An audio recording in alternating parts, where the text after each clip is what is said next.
Maud Muller, on a summer's day, raked the meadow sweet with hay.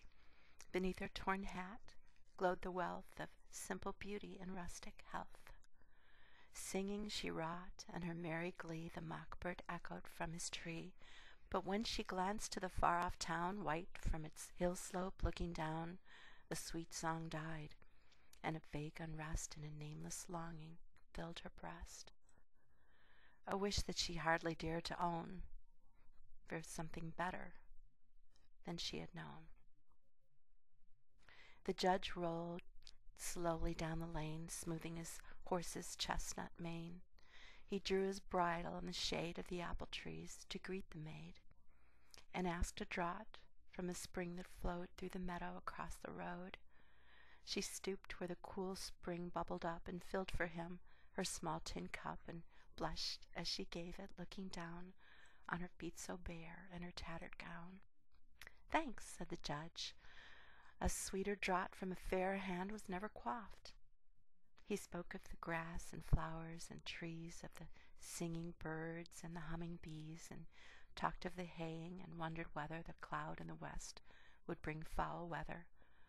And Maud forgot her briar-torn gown and her graceful ankles bare and brown, and listened while a pleased surprise looked from her long-lashed hazel eyes.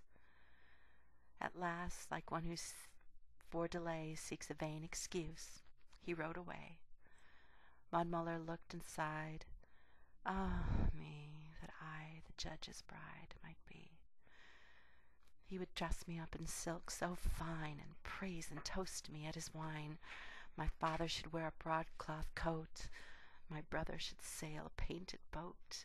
I'd dress my mother so grand and gay, and the baby should have a new toy each day, and I'd feed the hungry and clothe the poor, and all should bless me who left our door. The judge looked back as he climbed the hill, and saw Maud Muller standing still. Ah, form more fair, a face more sweet, ne'er hath it been my lot to meet. And her modest answer and graceful air show her wise and good as she is fair. Would she were mine, and I today like her, a harvester of hay, no doubtful balance of rights and wrongs, nor weary lawyers with endless tongues, but low of cattle and song of birds, and health and quiet and loving words.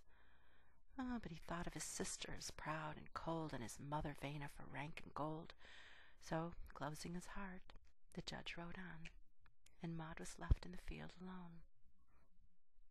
But the lawyer smiled that afternoon, when he hummed in court an old love tune, and the young girl mused beside the well till the rain on the unrigged clover fell. He wedded a wife of richest dower, who lived for fashion as he for power, yet oft in his marble hearth's bright glow he watched a picture come and go, and sweet Maud Muller's hazel eyes looked out in their innocent surprise. Oft when the wine in his glass was red, he longed for the wayside well instead, and closed his eyes on his garnished rooms to dream of meadows and clover blooms. And the proud man sighed with a secret pain, "Ah, that I were free again, free as when I rode that day where the barefoot maiden raked her hay." She married a man unlearned and poor, and many children played round her door. But care and sorrow and childbirth pain left their traces on heart and brain. And oft when the summer sun shone hot on the new-mown hay in the meadow lot, and she heard the little spring brook fall over the roadside through the wall, in the shade of the apple tree again she saw a rider draw his rein, and gazing down with timid grace, she felt his pleased eyes read her face. Sometimes her narrow kitchen walls stretched away into stately halls. The weary wheel to a spinnet turned, the tallow candle an astral burned.